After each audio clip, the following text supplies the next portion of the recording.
This is episode 52 of That Shakespeare Life.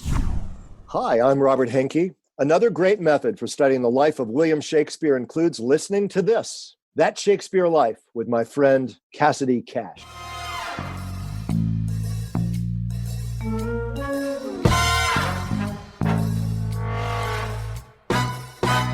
Harry Hotspur in Henry V, the king himself, giving us really kind of the better side of chivalry, honorable behavior, courage on the battlefield. But on the other hand, we have characters like Toby Belch and John Falstaff, recognizing that, hey, people could take that concept of knighthood and be less than admirable in their pursuit of the goals of knighthood. You know, Shakespeare very much gives us that sense that knights were human beings, and some of them were good and admirable, and some of them were selfish and vain. But all of that spectrum creates what they would have thought of as the role of a knight. Welcome to That Shakespeare Life with Cassidy Cash. Cassidy believes that if you desire to successfully learn or perform Shakespeare's plays, then understanding the real life and history of William Shakespeare himself is a must. That Shakespeare Life is the podcast that helps you go beyond the curtain of some of Shakespeare's most iconic works and explore the world of early modern England as Shakespeare would have lived it, learning from the writers, historians, and performers who know it best. And now, here's Cassidy. Several of Shakespeare's history plays and even some of his comedies mention or refer to characters as a knight. Sometimes knights are good, other times they're bad, and sometimes we aren't quite sure what they are, as often the case with characters like Falstaff. However, what's true is that an armored knight defending the honor of the monarchy were a real institution in Shakespeare's lifetime. The portrayal of the knight on stage reflects a reality that was going on in and around the real 16th century audience Shakespeare was performing these characters in front of. So here to help us sort out the legend from the fact surrounding knights in early modern England is our guest, Scott Farrell.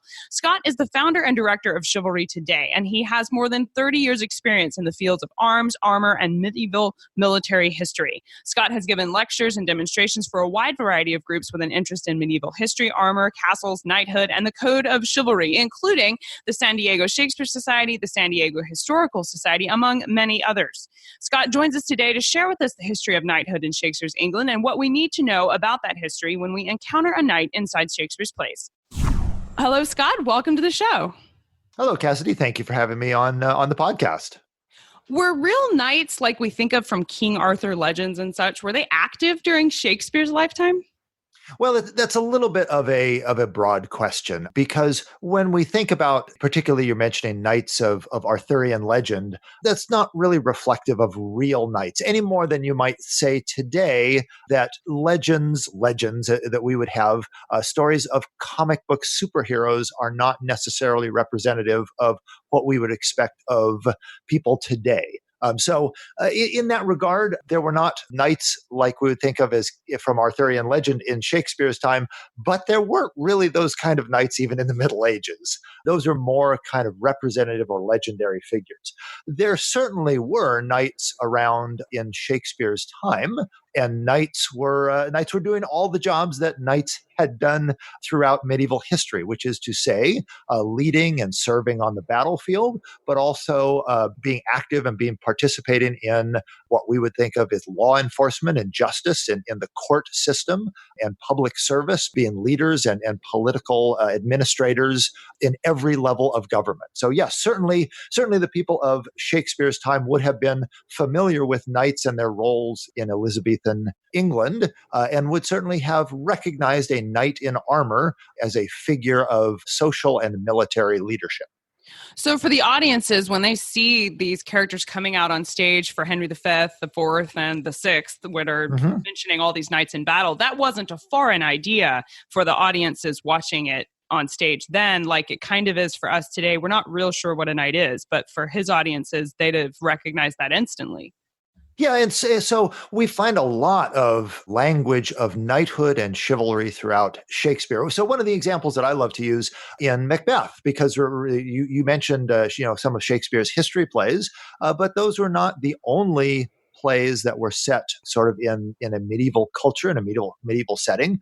Macbeth, Hamlet, all plays that were set initially in medieval history. So Macbeth, as Dunsinane Castle is surrounded, he's getting ready to go to battle, and he says that he will die with harness on his back. To us, that's a what harness? What is he going to get in a cart, or what's going on there? Harness being the term that a knight would have used to be in full armor, would have been to put on harness or to wear harness. So Macbeth is telling us that he's getting ready to dress for war, to go to battle, and for Shakespeare's audiences, they would have completely understood that. They would have known, that he's getting ready to wage war right there when he's saying that he's going to put harness on his back.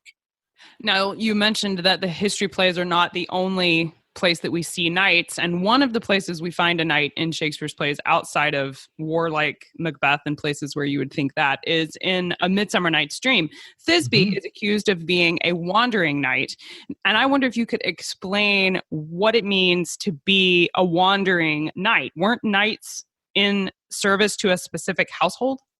Yes, and that's another great example of just how deeply ingrained this concept of knighthood and chivalry is in Shakespeare's plays. I'll even take you a step back a little further than that, because remember, A Midsummer Night's Dream is set in classical Athens, 500 BC. Historically, there's no such thing as a knight. That is a huge anachronism to use that term in that time period, in a play set in that time. And so the notion of Thisbe being a knight is drastically, out of historical reality there. Even some of the other characters mention knighthood when Lysander awakes and is under Puck's love spell, and he falls in love with Helena. As he goes to chase her off through the woods, he says that he will honor Helen and be her knight. Now, he's not meaning that he's going to put on armor and go to battle. What he's referring to is sort of the language and the concept of courtly love. That simple term, to be her knight, is kind of shorthand for the concept of doing gallant deeds and romanticizing, putting a lady on a pedestal and doing romantic things, writing poetry for her and performing gallant deeds. Again, that's really very much a sense of how clear that concept of being a knight and pursuing the concept of courtly love would have been to Shakespeare's audiences. They wouldn't have needed that explained. Now, when Francis Flute says that Thisbe, he hopes that character is going to be a wandering knight, that he's going to portray this sort of legendary hero, he's referring to the concept of a knight errant. Again, a concept much more from literature than from historical reality. In reality, yes, knights probably would have been attached to or associated with a household of some sort, and even knights on the lowest level of noble aristocratic society would have worked for someone for at least part of the year. The notion was that as a knight, as part of the feudal or manorial system, you owed at least 40 days of service to whoever was your feudal overlord. And so you would go for 40 days and serve in their household. They would have equipped you as a knight with arms and armor of some sort. And during that time, you would have worked in their manor and their castle and their household. And after that, you might have gone off and worked for a feudal term of service for another lord, which tend to become a problem if those two lords went to war against each other. Who did you serve? That did become quite a dilemma for knights in the Middle Ages. So when Francis Flute refers to Thisbe as a wandering knight, he's referring much more to sort of that Arthurian notion of a knight errant, of a knight riding the countryside, sort of looking for adventure or seeking out some sort of quest to go on in service of the concept of chivalry, of protecting the weak, defending the defenseless, righting wrongs. So that's the sort of thing that we associate with that concept of a knight errant. And again, much more sort of a literary hero than anything having to do with reality. But certainly the concepts that literary hero represents does speak to what any knight was expected to do as they attempted, successfully or not, to live by the ideals of chivalry. Okay, now you mentioned that the household would equip the knights with the armor and weapons that they needed. And I want to ask about the practical side of how that occurred. For example, how would someone become a knight? Because in Henry IV, Part 2, Jack Cade declares, to equal him, I will make myself a knight presently. The stage directions say that he kneels, and then again that he rises, and the presumption is that he's knighted in that moment. But what does that mean for someone to become a knight? Can you simply choose that you're going to be a knight like Cade seems to do in the play? Or what was the process for assigning yourself to this household as a knight? Remember, in medieval history, we're talking about hundreds of years of social and economic development. In the early part of the High Middle Ages, probably the 11th and 12th centuries, knighthood was a much simpler kind of concept. It was at its outset literally just a job description. It's possible even in the early part of that period of history that you might have been a knight for the part of your career that you served as a soldier, but not necessarily a lifetime appointment, as it were. As knighthood kind of became established as the lowest rung of aristocratic society, then aspiring to be knighted was certainly something that you might be able to do. By the latter part of the Middle Ages, knightly lineage, knightly families were pretty well established. And if you were not part of a knightly family, someone who had had a knight in their family history somewhere far back, probably you didn't have much chance of being a knight. But there was always the possibility that someone who established themselves on the battlefield or did some sort of noteworthy public service might be elevated to knighthood. So it was not so much a case that you might set out what we would think of as like a career path. I'm going to study hard and be a knight.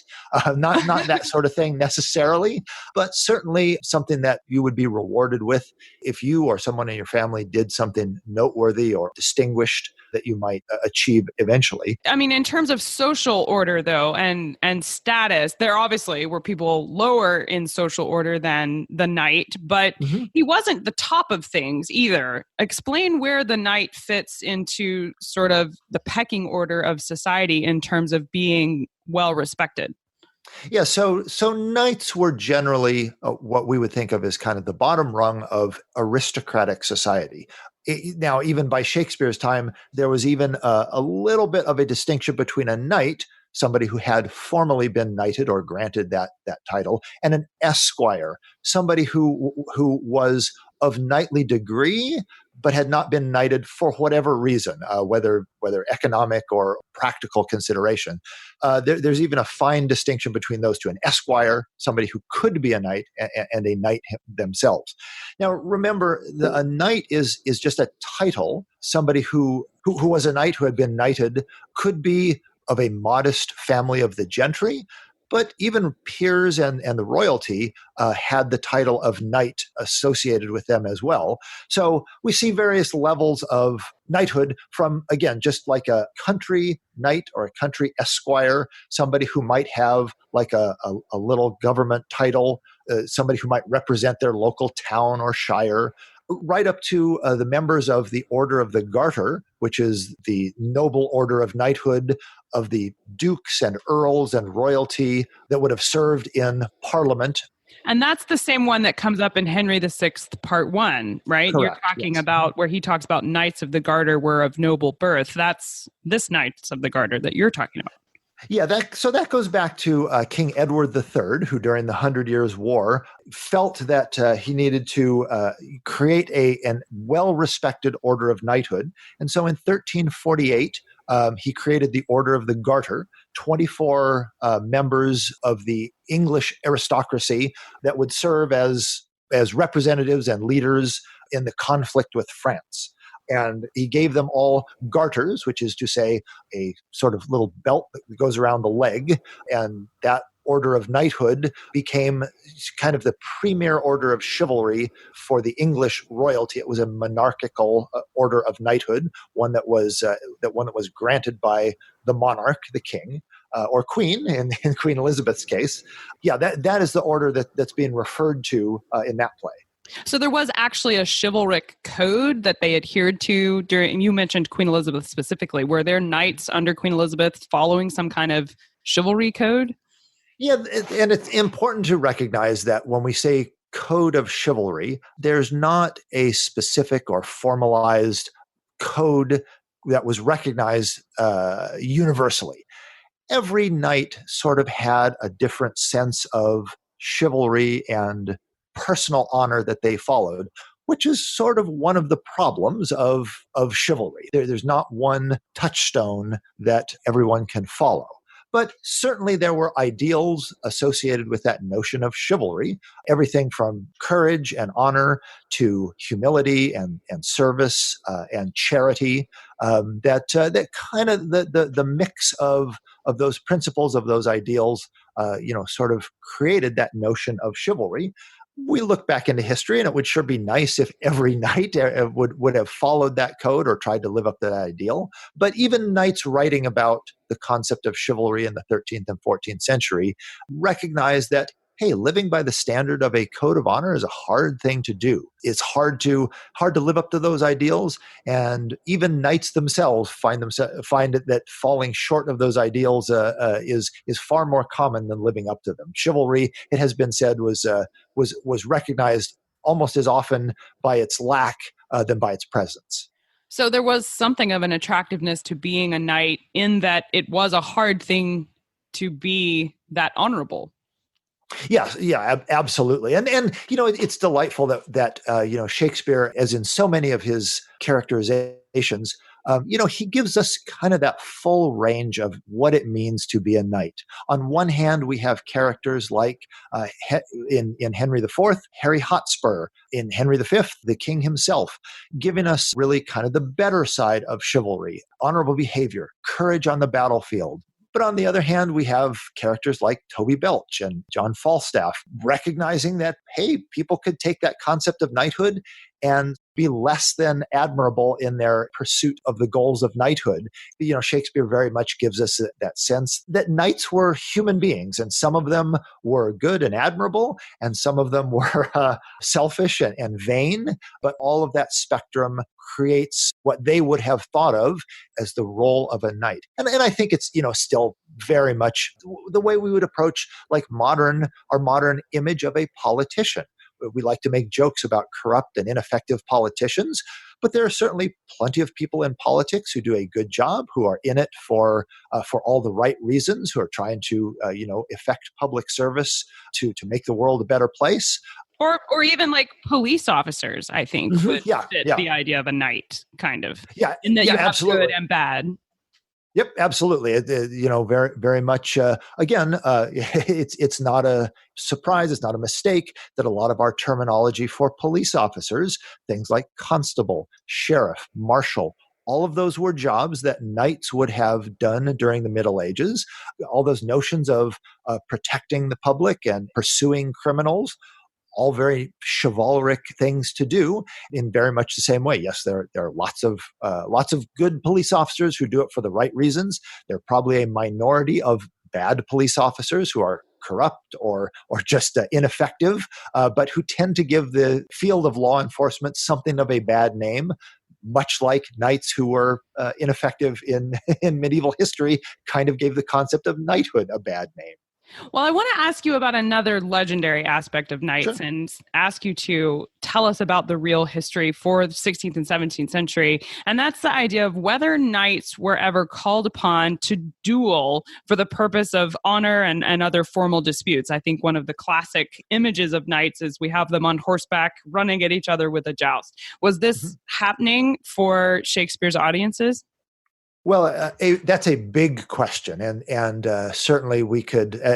That's something that we could probably teach a college course in, knighthood during Shakespeare's time.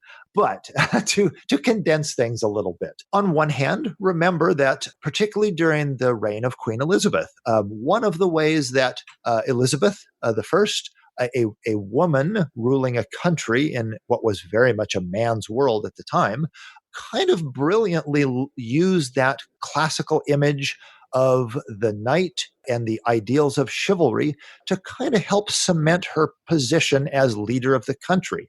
She sort of set herself up as the ultimate lady that knights would want to serve, and thus many of the peers of her realm kind of found themselves in the role of a knight, very much like in the legends of King Arthur, attempting to honor and serve the lady that they followed. There was something of a little bit of a revival of chivalry during Elizabeth's time. We see gentlemen of the time putting on armor, taking part in jousting tournaments, which were very anachronistic at the time. Jousting had sort of evolved from a practice for battlefield skills into nothing of it but a sport of its own right at the time. And so, yeah, there was a revival in the sport of jousting. People in Shakespeare's world would have been able to go and watch a joust from time to time, perhaps held in a town square or on a field outside of a city or a town.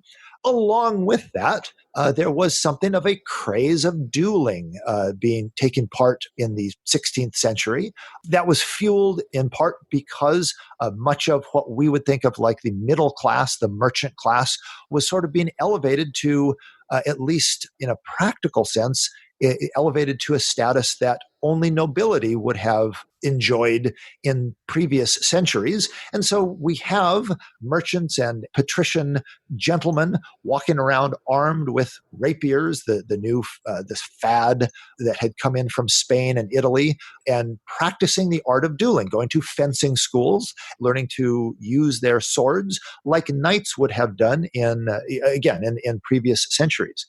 So yes, that certainly is something that would have been familiar to audiences, to people in Shakespeare's time. And probably really the best example of that is the play Romeo and Juliet, where Shakespeare gives us very much a depiction of what society would have looked like with all of these gentlemen walking around heavily armed and looking for any excuse to draw their swords and do a bit of dueling in the streets. Now, we know that the Globe and theater spaces like it were shared spaces, often with the Groundlings area being used as a sports arena for Elizabethan sports. Would these knightly sports of, dueling with rapiers and possibly even jousting, I'm not quite sure the space would be big enough, but would that kind of thing have been happening in there for the Globe, before or after a production of a play? Yeah, in fact, theaters provided a great space for fencing practice, for dueling. You're correct that a theater like the Globe or the Curtain or one of the outdoor theaters of Shakespeare's London, that would not have been big enough for a jousting match. Jousting generally would have taken part in like a town square, a big area where you needed, almost like the size of a football field for horses to run past each other. Theater would not have been big enough to do that. But we do know that theaters were used on and off nights when they weren't staging plays. Often the public entertainment of the time was just stage combat. Hey, come and watch a couple of guys swing swords at each other and show their fantastic stage fighting moves with their rapiers or other weapons that would have been expected for knights and gentlemen, and then possibly even just the common folk to practice and know how to use. So what were the other weapons, aside from a rapier? What were the typical weapons of a knight? We get a lot of images of various types of weapons from, again, Romeo and Juliet, the examples that I like to give. We think of a lot of the characters in Romeo and Juliet as walking around carrying their rapiers. And like I said, that would have been very much the fashionable weapon for a young man to be carrying with them. A high quality fencing sword that would have been utilized with the fencing styles from Spain or Italy. And right about the time that Romeo and Juliet was staged in the mid 1590s. We also know that an Italian, Vincenzo Saviolo, had opened a fencing studio in London and had just published a book on the Italian art of fencing. So much of the language from that Italian style of fencing is incorporated into Romeo and Juliet. And it's quite likely that Shakespeare would have been familiar with Saviolo's book. But rapiers were not the only type of weapon that would have been used in dueling, fencing, and battle. In Romeo and Juliet, when the brawl breaks out at the beginning of the play, Lord Capulet calls for his long sword. Bring me my long sword. A longsword would have been a much more traditional kind of weapon for a gentleman, for the leader of a family, to have experience fighting with. A large two-handed sword that was more appropriate for kind of battlefield use and less so as an individual dueling weapon, although we certainly see training being done with a longsword in some of the fencing manuals as well. In the beginning of Romeo and Juliet, there are also the characters of the household servants, Gregor and Samson, who are carrying their sword and buckler and who are probably on their way to what would have been kind of just a Sunday afternoon practice in the park that would have been done in London. There was a place just outside the town walls called Smithfield, where we know young men gathered on weekends and Sunday afternoons with their sword and buckler, just a simple sword and a small round shield, where they went to practice and just have some good friendly fencing matches to practice their skills with a little bit more what would have been considered to be kind of an old-fashioned or a rustic weapon, appropriate to someone not really of the status of knightly or gentlemanly kind of position. Knights also would certainly have practice with spears and lances, so they would have been ready to fight on horseback as well as on foot. They would have practiced with poleaxes and halberds, staff weapons that would have been utilized in anything from personal defense to battlefield usage. They would have practiced with daggers and knives, and even wrestling, both in and out of armor, was an important part of knightly skill. So all this suite of weapons, from hand-to-hand wrestling, grappling combat, through daggers, swords, longer pole axes and spears, and potentially even quarterstaves, all of that would have been the job of a knight, to have expertise in those skills and be ready to use those weapons.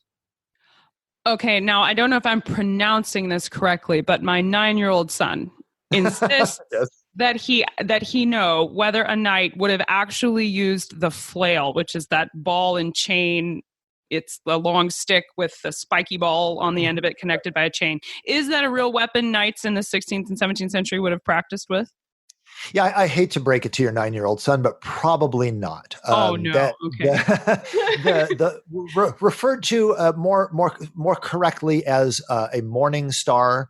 That spiky ball on a chain is a really exciting looking weapon. The problem with it, anybody who has tried to use that, is it's almost as dangerous to the user as it is to your enemy. And what we see is some illustrations of that type of weapon in some historical manuscripts, but generally they're being depicted as being used in some sort of exotic setting by warriors in distant lands.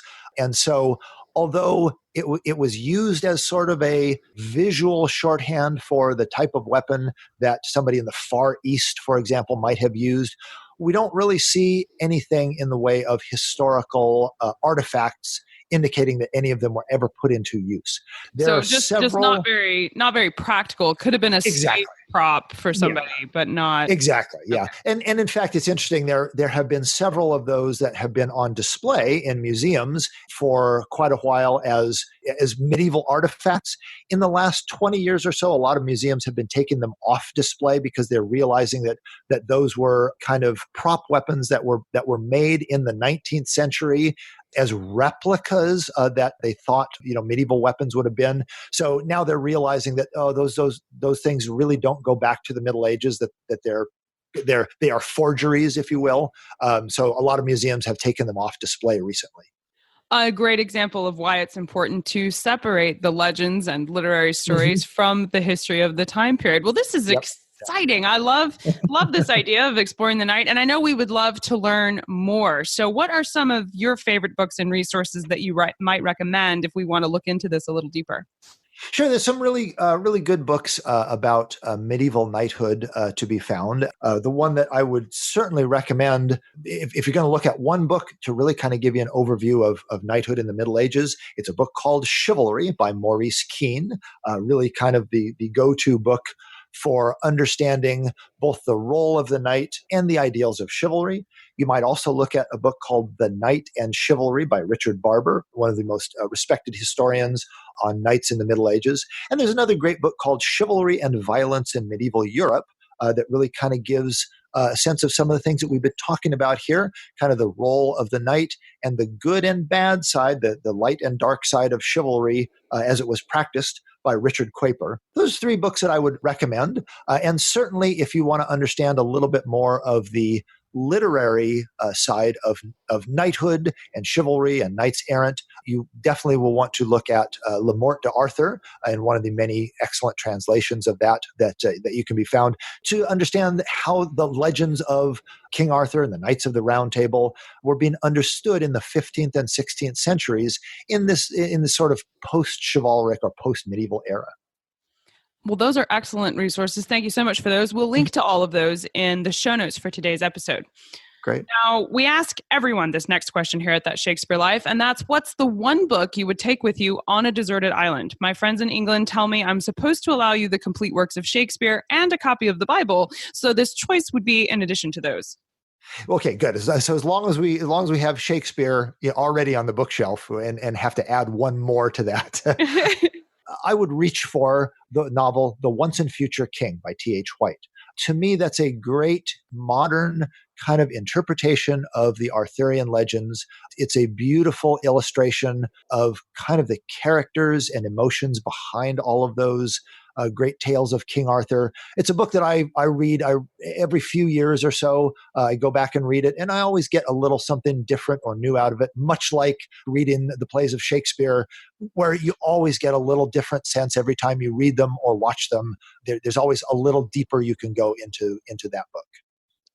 Well, that's an excellent choice for sure. So, what's next for you? What are you working on now that you're excited about? Well, we do a lot of presentations on medieval knights and the ideals of chivalry for schools and libraries. And so we're sort of coming into our busy season now with springtime coming up, and a lot of area middle schools and high schools are sort of working on their medieval and Renaissance studies units. We go around to school campuses and sort of put on medieval festivals. You might think about it almost like a traveling Renaissance fair, where we have knights in armor demonstrating historically accurate fighting and dueling techniques. We have a falconer that comes in and talks to the kids about birds of prey and hunting with falcons. We have some medieval food experts that come in and talk about cooking and dining and table manners in the Middle Ages. We have some artisans who demonstrate blacksmithing and woodworking, a dance master who teaches the kids some great 14th and 15th century dances to do. And the kids all get to design their own coats of arms, just like Shakespeare did. Shakespeare wanted to have for his family. So we're getting ready to do a lot of those in the coming months for a lot of schools here in the Southern California area. Looking forward to working with a lot of students who have an interest in medieval history. That is fascinating. What a wonderful opportunity. We'll make sure to link to all of this in the show notes for today's episode, so you can find out more about where Scott and his group are going to be, and maybe you can catch some of these displays as they travel around the country putting them on. Scott, thank you so much for being here today. This has been an exciting conversation and a pleasure to have you visit with us. Well, thank you very much. It's been great talking to you.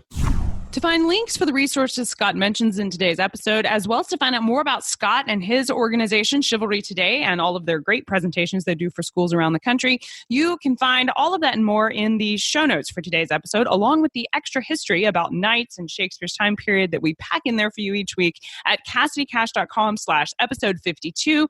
That's CassidyCash.com/EP52.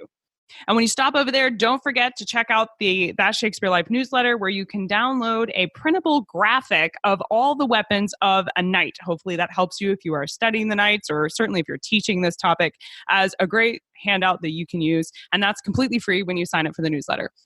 That's it for this week here at That Shakespeare Life. I'm Cassidy Cash, and I hope you learned something new about the Bard. Thanks for listening. I'll see you next week. Thank you for listening to That Shakespeare Life. As always, the best conversations happen after the episode over at CassidyCash.com. Become a part of a vibrant Shakespeare conversation by adding your voice over at the website. Until next time, remember, when you want to know William Shakespeare, you have to go behind the curtain and into That Shakespeare Life.